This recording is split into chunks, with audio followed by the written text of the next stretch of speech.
And somehow we mistake movement for meaning. Like somehow moving faster makes it matter. Chasing time like it's still something we could catch. Like it ever waited.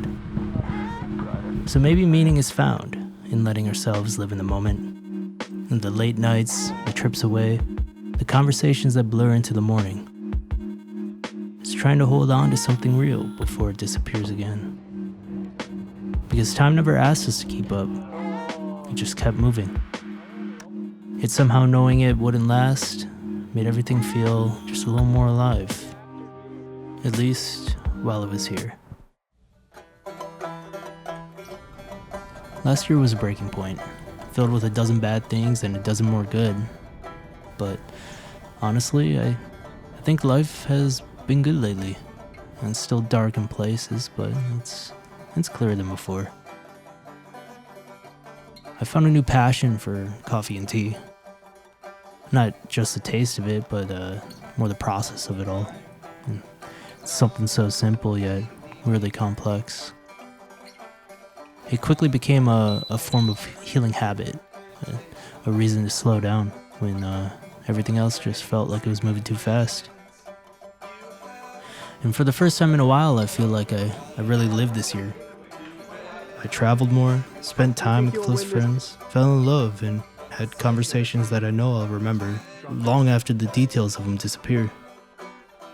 And even through the darker moments, I still find myself trying to make things matter, trying to make this moment matter.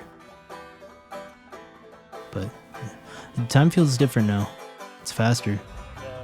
I made a promise once last year to live in the moment, to really let time sink in.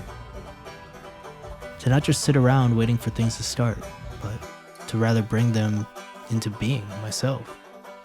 And in some ways, I feel like I did so. But with that came the realization that every choice carries the weight of another. That's the part no one really tells you. To choose one moment is to leave another behind. And through it all, there's a memory I keep coming back to. Standing in another city next to people I care so deeply about, while thinking about others I've left behind. And suddenly you realize how impossible it is to be everywhere at once. How every meaningful thing demands a kind of sacrifice. You know, you spend your life wanting more time with everyone, for everything, until eventually you understand that life is really just a series of choices. And it's up to you to determine which ones to make. There was an interview I watched once with Timothy Chalamet. I think he was quoting someone, but he said something along the lines of, "You can be the master of your fate, the captain of your soul. But you have to realize that life is coming from you, not at you. And that takes time." And maybe that's what makes these moments matter, that they end. Because one day the people around you will change, or leave, or become memory. It's strange because I feel like you never quite recognize the last moment until you're already remembering it. By the time it ends, you just hope it meant something to the ones you spent it with. And I've been thinking back, the more I grow, the more that I'll just touch you out of love.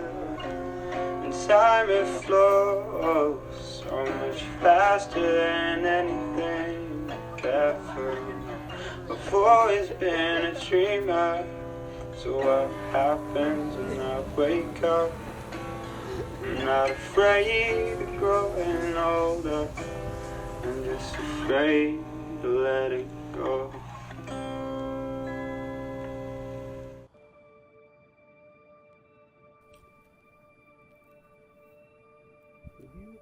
I feel like there's always been this quiet pressure to become something defined, to act a certain way, or to simplify yourself into becoming something easier to understand. And looking back, I think I've spent a lot of my life moving between versions of me, never fully one or the other. Trying to please everyone only really made me feel further from myself. The more I forced one side of me, the more disconnected I became. But it's strange because I feel like there's something inside of me that just keeps shifting, telling me to act a certain way. While on the other hand, I feel like it's also just me. Like at times I can just feel so disconnected from the people and things around me, while at others I feel like I can overextend myself, being nice to a fault. It's funny too, because like one second I'll be joking around and the next I'll be all introspective and philosophical, being serious and collected. I guess there just isn't one version of me. And I see now there never was. I think the realest thing that I've come to realize is that I don't have to stay the same. I don't need to force conversations I don't care about. I don't need to shape myself around what makes other people comfortable. I can just be what I am when I'm it. Good. Thank you, Pointer Max. Because through all this, I've come to understand something. I'm still growing. I don't think they'll ever change. Still learning through every flaw, every mistake, and every version of myself that I've left behind. And stroll back around. And even through the confusion of it all, at the end of the day, I'm still me. So I am not fixed. I am a process unfolding. I build as I see fit. Though at times I may feel lost, I begin again and press forward through the dark that surrounds me.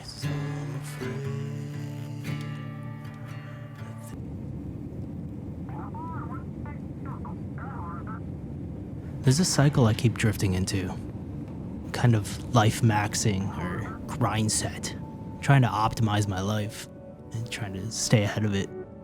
But, then I'll lose it, scrolling for hours, getting pulled into things I don't really need to say yes to. Moments that take, just enough of me that I start to lose direction again. And, some of it felt good, and that's the hard part. Because letting go of something you actually enjoyed never feels easy. I mean, that 2-week Minecraft phase was a blast, but, I keep asking myself, was it worth it? Are you sure? Because life isn't just discipline. It isn't just about optimization or output or progress. But there is a cost to everything. Sometimes it's losing yourself in the distractions. Other times it's the distractions that give you the space to come back as a better version of yourself. And I can feel it when it starts to, when the days blur, and the goals I've set get pushed to the side. But I think I've been trying too much to do everything, trying to optimize life until it becomes something manageable. Life doesn't work like that. And in trying to control it to that degree, I feel like I just end up burning out, losing focus, becoming too hard on myself for things that were never meant to be perfect. But I feel like I've also found something in the middle of it all. The moments I don't want to waste, the experiences I don't want to miss. That weekend trip to Cool's, a week-long music session, the boys' trip to Cancun. Things that only exist because I said yes to them without overthinking it. Full send it, Send her.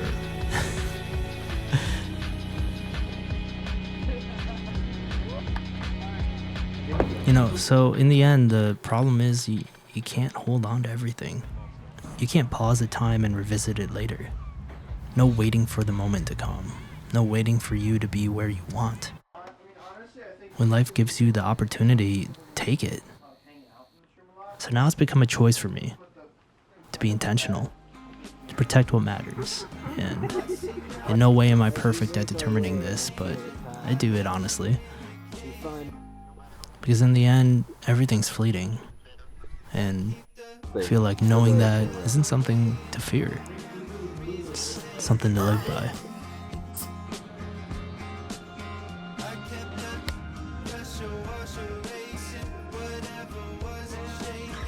So, I reached for everything and lost it.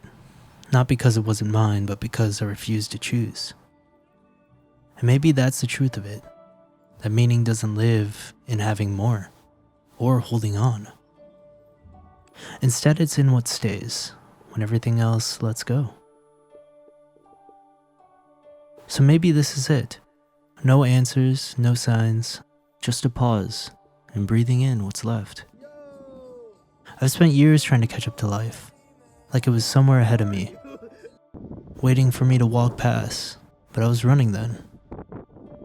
But now I think it's always been here, just quieter than I was willing to be. It's an endless process, but an important reminder to stay and be still, even in the dark. Am I already done? 'Cause I fear the weight of every choice I make.